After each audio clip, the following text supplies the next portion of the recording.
Bonjour tout le monde et bienvenue sur NetProf ou cours de physique.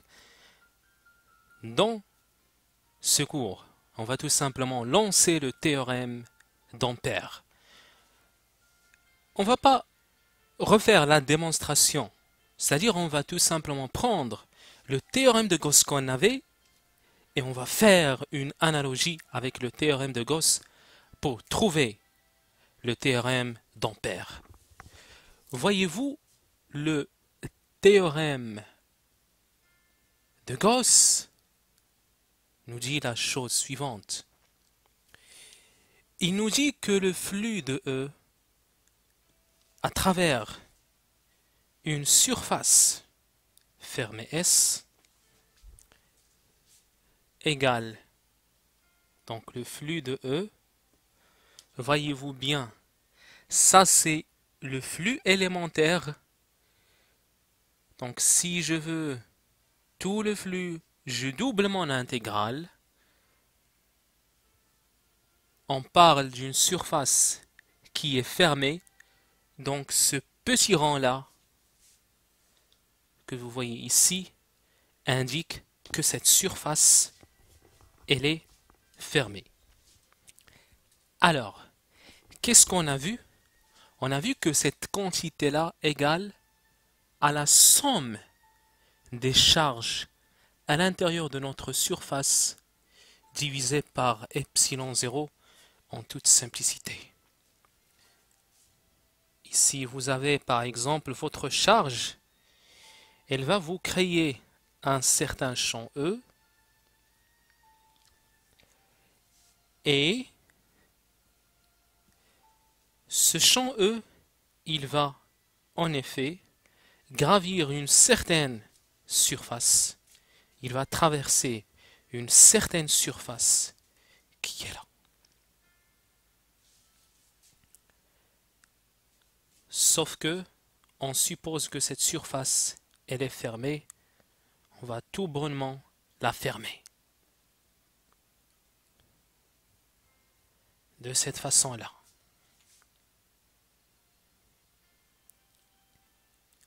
Maintenant, imaginez que cette charge, elle bouge. Cette charge ponctuelle, elle a décidé un jour de bouger. Quand elle va bouger, il va vous créer un certain courant I. Donc un courant I sera engendré par le mouvement de cette charge. Alors, je vais prendre le cas d'un fil infini qui est parcouru par un certain courant I.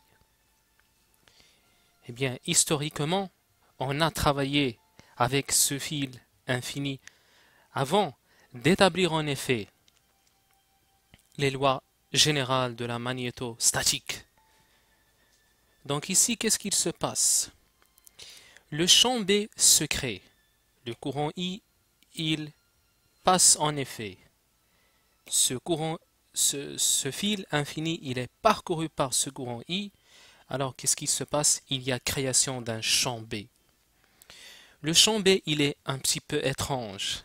Eh bien, c'est pas un vrai vecteur, mais on dit que le champ B est un pseudo-vecteur. Et ça, c'est très intéressant après, le fait de parler de pseudo-vecteur. Alors, par exemple, en ce point-là de notre tableau que vous voyez là, le courant, il fait comme ça.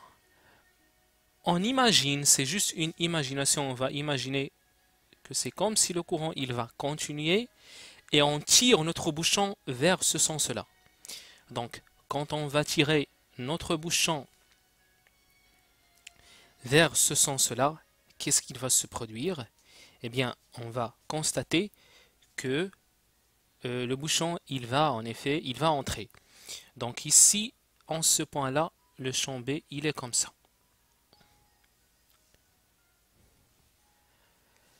En ce point, par exemple, ici, eh bien ici, le champ B, il est comme ça. Ici, par exemple, Eh bien, ici, le champ B, il est comme ça.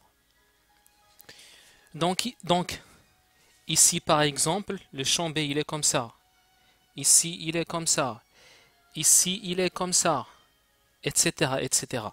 Donc, ici, on ne parle pas de flux, mais on parle de circulation.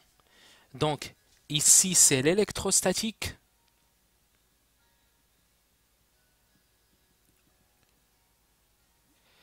Quand on voyage vers la magnétostatique, la dimension de la magnétostatique, qu'est-ce qu'on constate?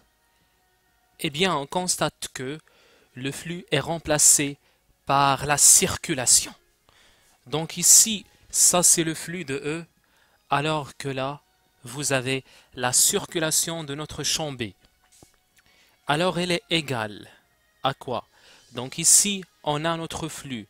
On travaille avec des surfaces qui sont fermées. Là, on va travailler avec des contours fermés. Donc la circulation de B, donc on fait B scalaire dl égale, donc ici la somme des QI est remplacée par la somme des courants et on sait que 1 sur epsilon 0 a comme équivalence en magnétostatique mu 0. Donc ici on a mu 0 somme des I. Mais ces I, ce sont quoi? Eh bien là, on a parlé de la somme des charges à l'intérieur de notre surface fermée. Ça, c'est la somme des courants qui traversent la surface que le contour limite. C'est-à-dire, par exemple, imaginez un certain contour qui est comme ça. Par exemple, ça c'est une surface